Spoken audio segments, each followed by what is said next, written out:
Pernahkah kamu memperhatikan tetangga atau teman dari etnis Tionghoa yang penampilannya sangat sederhana, mungkin hanya kaos polos dan sandal jepit, tapi ternyata memiliki aset di mana-mana? Ini bukan soal keberuntungan atau warisan semata. Ada sebuah sistem nilai dan trik menabung yang sudah mendarah daging dalam budaya mereka. Di video ini, saya akan membedah secara mendalam trik-trik tersebut agar kamu bisa menerapkannya langsung dalam hidup kamu. Jika kamu ingin transformasi finansial tahun ini, pastikan kamu menonton sampai poin terakhir. Jangan lupa klik like dan subscribe agar kita bisa terus bertumbuh bersama. Bagi kebanyakan orang, menabung adalah pilihan terakhir jika ada sisa. Tapi bagi masyarakat Tionghoa, menabung adalah kewajiban pertama. Mereka punya mindset bahwa menabung adalah hutang pada diri sendiri. Ini yang menjadi sistem prioritas. Begitu pendapatan masuk, langsung sisihkan minimal 30%. Anggap ini sebagai tagihan yang wajib dibayar kepada diri kamu di masa depan. Cermati analogi pondasinya. Kamu tidak bisa membangun gedung pencakar langit tanpa pondasi yang dalam. Begitu juga kekayaan.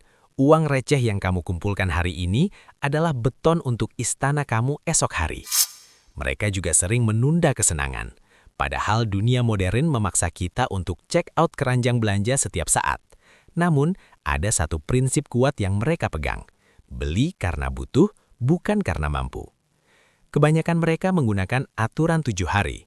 Jika kamu melihat barang yang sangat kamu inginkan, tunggu selama 7 hari. Biasanya, setelah 1 minggu, hasrat impulsif itu akan hilang, dan kamu akan sadar bahwa barang itu sebenarnya tidak terlalu penting. Gengsi tidak memberi makan, mereka percaya itu. Mereka lebih memilih memiliki saldo bank yang besar daripada dipuji karena memakai sepatu bermerek namun saldo nol. Filosofi uang yang bekerja juga sangat bermanfaat untuk kita saat ini. Berhenti menjadi budak uang, mulailah menjadi majikan, prinsip yang dipegang teguh. Di bagian ini, saya ingin kita meluruskan satu hal. Menabung hanyalah langkah awal, bukan tujuan akhir. Banyak orang merasa sudah aman hanya karena punya saldo di bank. Padahal, secara perlahan, daya beli uang tersebut sedang dimakan oleh yang namanya inflasi. Dalam filosofi manajemen keuangan etnis Tionghoa, uang itu ibarat air. Jika air hanya diam di dalam kolam tanpa mengalir, lama-lama akan keruh, berlumut, dan mati. Begitu juga uang. Jika kamu hanya menyimpan uang di bawah bantal atau di rekening tabungan biasa, nilai uang kamu akan menyusut setiap tahunnya karena kenaikan harga barang. Mereka memandang uang sebagai pekerja. Bayangkan, setiap lembar Rp100.000 yang kamu miliki adalah satu orang karyawan. Jika uang itu hanya diam di tabungan, artinya karyawan kamu sedang tidur siang. Kamu menggaji mereka dengan biaya admin bank, tapi mereka tidak memberikan hasil apa-apa. Strategi mereka, paksa uang tersebut bekerja lembur untuk kamu. Tabungan yang sudah terkumpul tidak pernah dibiarkan menganggur. Mereka akan memutarnya kembali ke tempat-tempat yang menghasilkan, productive assets. Contohnya bagi yang memiliki dagangan, mereka akan memutar tabungan untuk membeli stok lebih banyak saat harga murah. Bisa dengan cara ekspansi bisnis, membuka cabang baru atau menambah jenis layanan. Mereka juga menggunakan instrumen aman. Jika tidak ada bisnis, mereka akan menaruhnya di instrumen yang memberikan imbal hasil di atas inflasi, seperti deposito, emas, atau reksadana. Prinsipnya sederhana, uang harus keluar untuk menjemput teman-temannya yang lebih banyak. Mereka sangat memahami konsep compound interest atau bunga berbunga. Albert Einstein bahkan menyebut ini sebagai keajaiban dunia ke-8. Misalkan, kamu menginvestasikan uang dan mendapatkan keuntungan 10%. Di tahun kedua, yang mendapatkan keuntungan bukan cuma modal awal kamu, tapi keuntungan dari tahun pertama pun ikut bekerja menghasilkan uang lagi. Awalnya mungkin terlihat kecil, seperti bola salju yang baru menggelinding dari puncak gunung. Lama-kelamaan menjadi raksasa. Jika kamu konsisten dan sabar, dalam 10 atau 20 tahun, hasil dari anak cucu uang kamu ini bisa jauh lebih besar dari gaji pokok kamu sendiri. Saya tahu, memutar uang terdengar beresiko. Kuncinya adalah gunakan uang dingin, uang yang memang sudah kamu sisihkan dan tidak akan kamu pakai dalam waktu dekat. Jangan tunggu punya 100 juta untuk mulai memutar uang, mulai dari 100.000 di reksadana atau beli satu keping emas kecil. Yang paling penting bukan jumlahnya di awal, tapi kapan kamu mulai menyalakan mesinnya.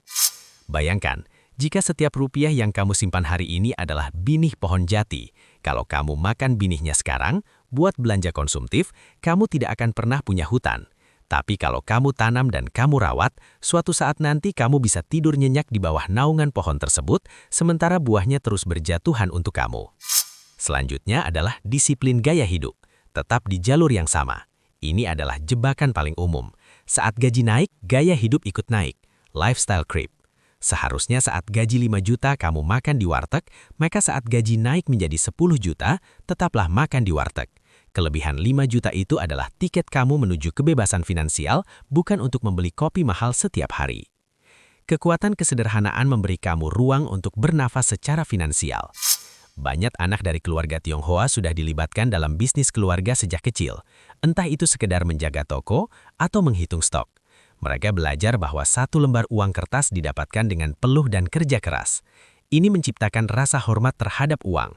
Kamu pun bisa mulai mengajarkan ini pada diri kamu sendiri atau anak-anak kamu dengan menghargai setiap pengeluaran sekecil apapun. Walau kita sering menganggap hutang adalah keburukan, tapi utang bukan selamanya buruk, tapi utang konsumtif adalah racun. Utang produktif.